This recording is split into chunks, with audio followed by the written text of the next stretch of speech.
Программага килгәндә беренче көннән үк әйдәманнарны кызыклы лекциялар, практикага юнәлгән дәресләр көттеләр. Әйдәманнарның кәефләре шәп, миңа бик ошады.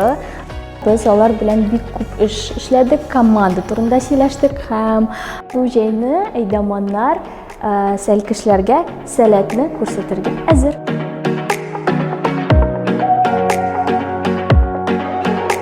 18 көн дәвамында әйдәман, ул әйдәман гына түгел, әлбәттә психолог табылырга тиеш. Шуңа күрә без бүген төркемнәргә бүленеп, төрле ситуацияларны карадык.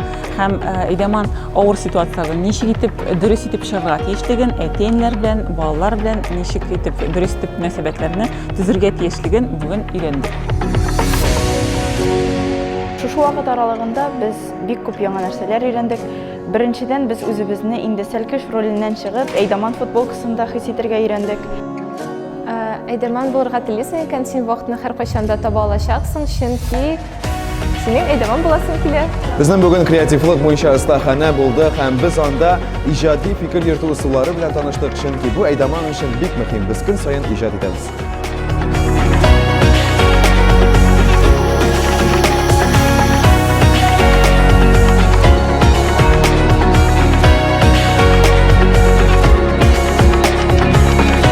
Балалар, әйдәгез бу җәйне бергә үткәрик.